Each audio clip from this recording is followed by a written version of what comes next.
Back in Melbourne, Federal Shadow Health Minister Anne Ruston is fed up. And not just with individuals who ignore the law, but with the law itself. Every state and territory now has its own version of SafeScript to regulate the prescribing and dispensing of dangerous drugs. But every jurisdiction has its own set of rules. For example, in New South Wales, it's not even compulsory. To demonstrate just how serious that problem is, our investigation now returns to Victoria's South Coast, where Dr. Michael Aufgang is about to expose a major flaw in Australia's state-by-state medical system.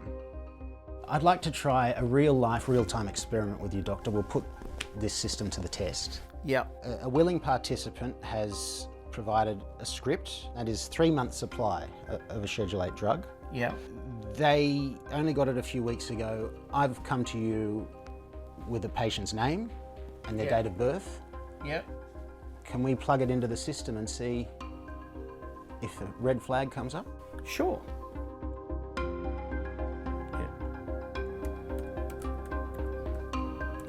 Okay, so nothing's showing up. There's nothing there. Was this patient prescribed this drug in Victoria? This patient received it from a doctor who operates in New South Wales. Okay, so this won't show up on the system here. This patient could go to a doctor in Victoria and get a drug that could potentially be the same drug. That's a big problem, isn't it? Potentially it's huge. One of the intentions when we were in government, when we put in place the national system, was for the states and territories to actually come on board and use it as an integrated national system.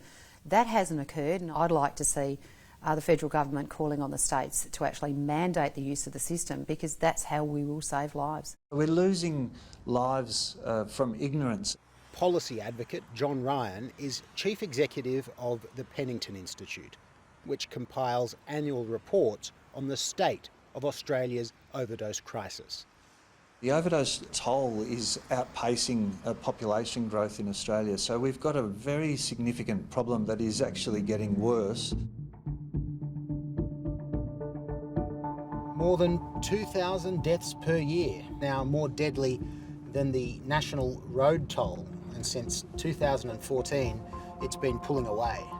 But the two problems aren't as different as you might think, because it's often the survivors of car crashes or other traumatic incidents that get addicted to deadly painkillers in the first place.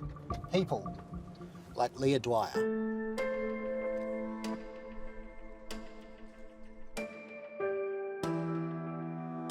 It was the dumbest accident I've probably ever had. I was running backwards in a mother's race at my son's school.